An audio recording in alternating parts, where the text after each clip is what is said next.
مسلمانوں اور نصارہ کے درمیان اس بھائی چارے کی دعوت دیتے ہیں۔ مصر ایک ملک ہے، مسلم ملک، وہاں کے مفتی صاحب یہ دعوت دے رہے ہیں کہ نصارہ اور یہ مسلمانوں کو مل کے چلنا چاہیے۔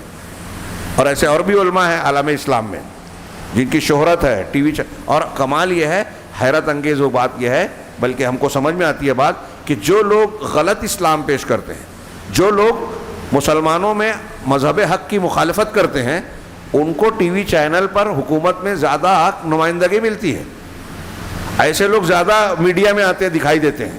اب پاکستان میں آپ دیکھیں گے کہ جو منکرین حدیث ہیں، جو اسلام کے خلاف کام کرنے والے ہیں، روافظ، قادیانی، ہمارے ہاں وہ ایک لیڈی کا نام آتا تھا، ابھی شاید مر گئی وہ، بہت نام چلتا تھا، کیا نام تھا، بہت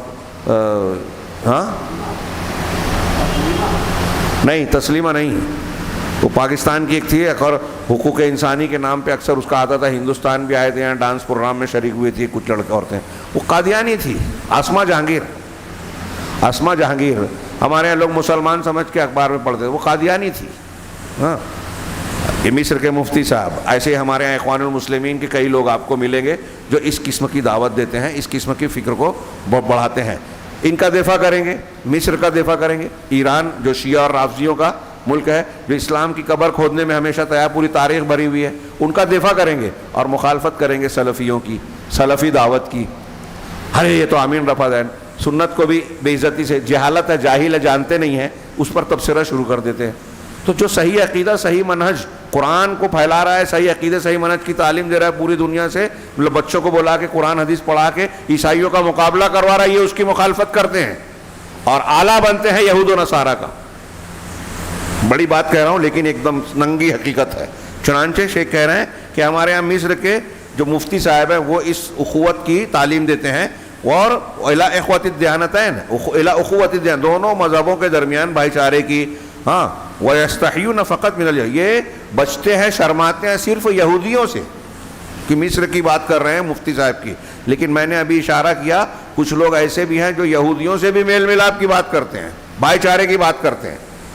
یہاں جو مفتی صاحب ہیں مصر کے، وہ یہودیوں سے نہیں بولتے، کیوں شرماتے ہیں یہودیوں سے؟ اس کی وجہ بتائی، اس لیے کہ وہ ان لوگوں نے، ان یہود نے، وہاں جو مصر سے جڑا ہوا ہے غزہ پٹی اور فلسطین کا علاقہ، تو کہہ رہے ہیں فلسطین پر انہوں نے قبضہ کر رکھا ہے، اور اگر ایسا نہیں ہوتا تو یہ کہتے کہ یہودی بھی ہمارے بھائی ہیں، لیکن ایسا کہنے سے وہ اس لیے رکتے اور ڈرتے ہیں کہ لوگ ان پر پل پڑیں گے، عوام، کیونکہ وہ اپنی آنکھوں سے یہودیوں کے ظلم زیادتی دیکھ رہے ہیں وہاں اس علاقے میں۔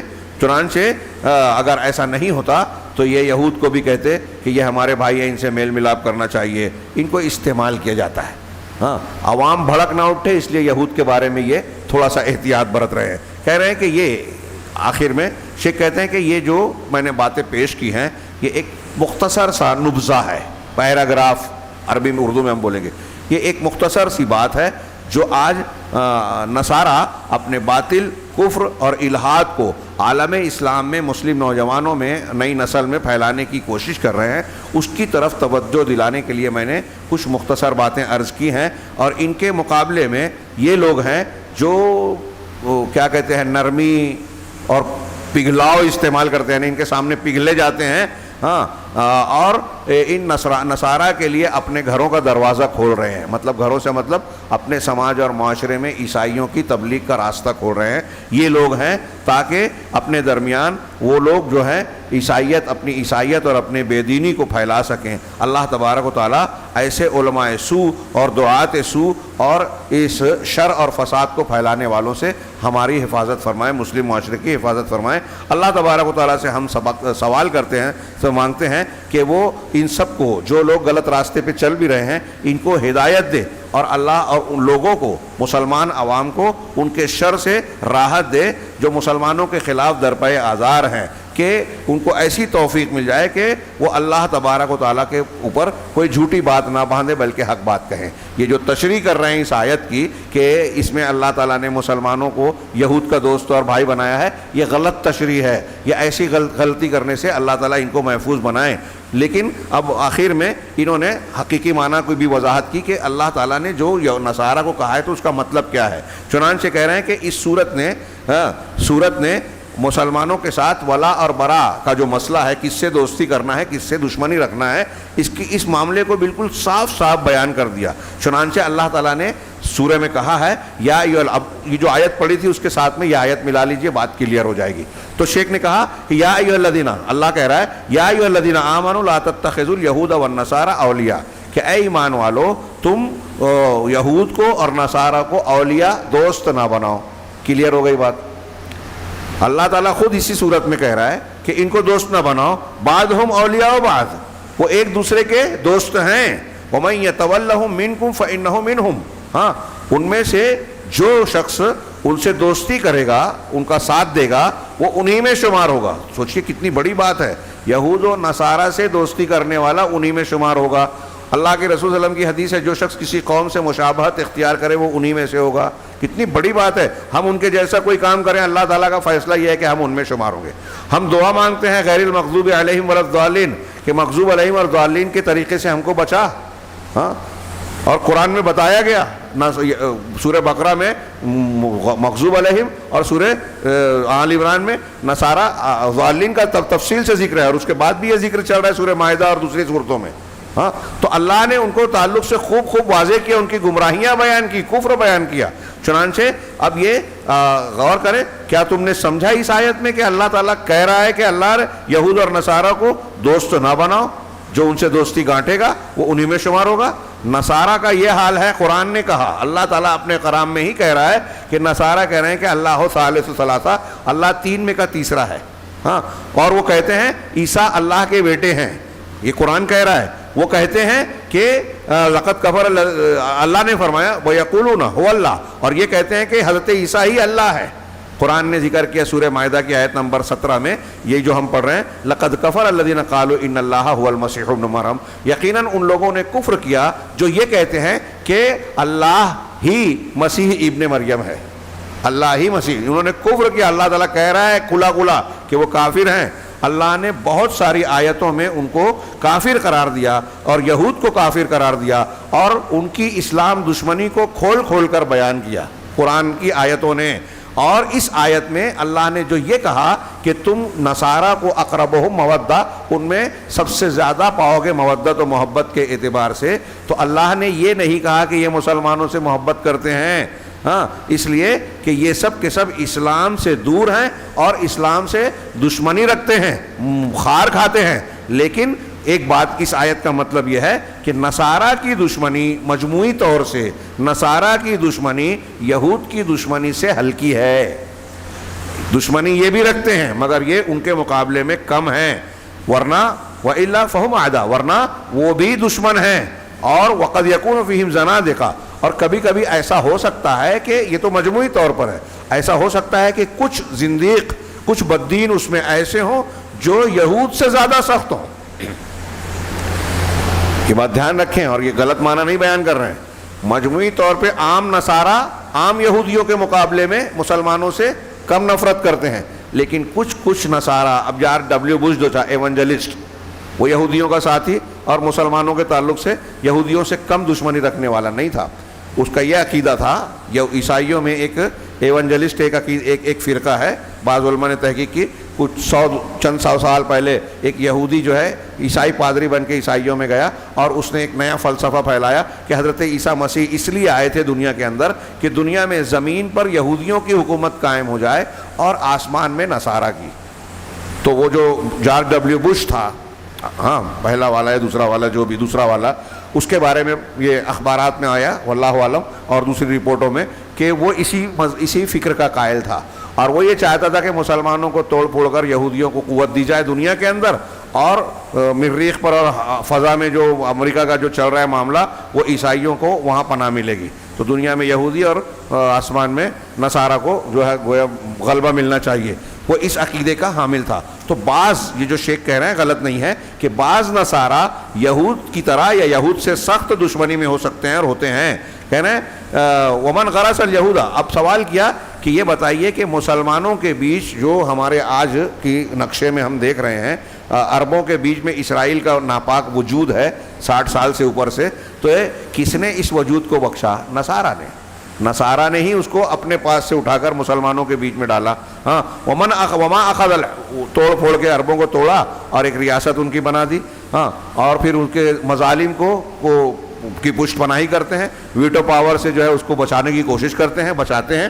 وما اخذ الحکم من الاسلام فی القارۃ الہندیہ, کہہ رہے ہیں کہ سلطنت کو, حکومت کو ہندوستان کے بر اعظم میں کس نے مسلمانوں سے چھینا, اور پھر جب آزادی دینے گئے تو یہاں فتنہ چھوڑ کے گئے, تقسیم کیا, کشمیر کا مسئلہ چھوڑا, ہندو اور مسلمانوں میں جو ہے آگ لگا دی. کس نے کیا؟ یہی نصارہ نے. اور روافظ کو مسلمانوں پر مسلط کرنے والے نصارہ کے علاوہ اور کون ہیں؟ رافضیوں کو, شیعوں کو جو ہم پر مسلط کیا جاتا ہے, ان کو اسلام اور مسلمانوں کے خلاف طاقت دی جاتی ہے, اور گاہے بگاہے کبھی داعش اور کبھی ایسی تنظیمیں پیدا کرتی ہیں. یہ کون کرتا ہے؟ اس میں بڑا کردار نصارہ کا ہے. کیوں کرتے ہیں؟ ھذا کلہ, یہ سب کے سب جو عمل ان کا ہے, یہ اس بڑی دشمنی کی بنیاد پر ہے جو وہ اسلام کے تعلق سے رکھتے ہیں, اور اسی دشمنی پر ان کے یہ اعمال مرتب ہوتے ہیں. لہٰذا یہ جو دنیا میں ایک تحریک چلتی ہے اور خوبصورت دکھائی دیتی ہے کہ اسلام اور عیسائیت کو ملایا جائے, یہ بکواس بات ہے. کچھ لوگ اسلام, عیسائیت, یہودیت کو کہتے ہیں, کچھ لوگ کہتے ہیں سارے مذہب کی اچھی تعلیمات ہے, سب کو مل کے چلنا چاہیے. دشمنی, جنگ, قتال, یہ غلط ہے, ہم بھی کہہ رہے ہیں. لیکن ہر مذہب کو ہم یہ کہیں کہ سب سچے ہیں, سب کے سب ایک ہی راستے پر جا رہے ہیں, یہ بہت بڑا دھوکہ ہے. اللہ تبارک و تعالیٰ سے دعا ہے کہ وہ ہمیں صحیح دین کو سمجھنے کی توفیق عطا فرمائے. اس نے اس قرآن کو لوگوں کی ہدایت ہی کے لیے نازل کیا, اور قرآن نے بتایا کہ اللہ تعالیٰ کی صراط مستقیم جو جنت تک پہنچانے والی ہے وہ ایک ہی ہے, جو اللہ کا اپنے رسول اور قرآن کے ذریعے سے بتایا ہوا راستہ ہے. اللہ تعالیٰ ہمیں اسے سمجھنے اور اسی پر چلنے کی توفیق دے, اور ہمیں فتنوں سے, مصیبتوں سے, ہر قسم کی گمراہی اور عذاب سے محفوظ رکھے. وآخر دعوانا الحمدللہ رب العالمین وصلی اللہ علی نبینا محمد.